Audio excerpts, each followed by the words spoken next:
Hello friends, welcome back to my channel. నిన్న వినాయకుడి నిమజ్జనం కదా, మేము చూద్దామని చెప్పేసి ట్యాంక్ బండ్ ఇంకా సెక్రటేరియట్ దగ్గరికి అయితే వెళ్ళాము. వినాయకుళ్ళు అయితే చాలా బాగున్నాయి, చాలా బాగా అనిపించాయి.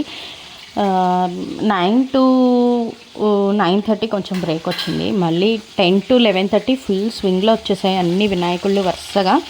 11:30 to 12 మాత్రం కొంచెం బ్రేక్ వచ్చిందనమాట. 11:15 నుంచి అలా మేము అనుకున్నాం, అరే ఏంటి రావట్లేదు వినాయకుళ్ళు అని చెప్పేసి అనుకున్నాం, వెళ్ళిపోదామా ఇంకా రావేమో అన్నట్టుగా అనుకున్నాం అనమాట.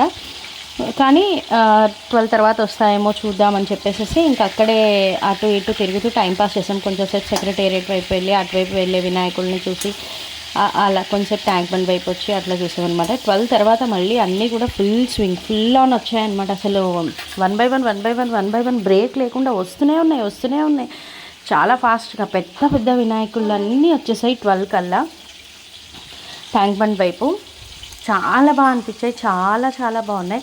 ఇది చూసారా, పంచముఖ ఆంజనేయ స్వామి లాగా పంచముఖ వినాయకుడు, పైన శివుడు పార్వతి ఉన్నారు. ఇందాకేమో రాధాకృష్ణుల్లాగా ఉన్న వినాయకుడు వచ్చారు, చూసారు కదా. అసలు ఒక్కొక్క థీమ్ అనమాట. థీమ్లో చాలా బాగా అనిపించాయి. ఎంత మంచిగా డెకరేషన్ చేసుకొని లైట్స్ పెట్టుకొని వాళ్ళ వ్యాన్కి ఎంత బాగా వచ్చారో అసలు వినాయకుళ్ళు. చాలా బాగా అనిపించింది. కొంతమంది ప్రసాదాలు, వాటర్ ప్యాకెట్స్ అవి కూడా పంచిపెట్టారు. చాలా బాగున్నాయి. కొన్నేమో సెక్రటేరియట్ వైపు నుంచి పీపుల్స్ ప్లాజా వైపు వెళ్ళాయి, కొన్నేమో ట్యాంక్ బండ్ వైపు వచ్చాయి. ఈయన చూసారా, ఈ వినాయకుడు నాట్యం చేస్తున్నాడు. వినాయకుడు చాలా బాగా అనిపించింది. ఈ వినాయకుడిని చూడండి, ఈయన కూడా చాలా బాగున్నారు. విష్ణుమూర్తి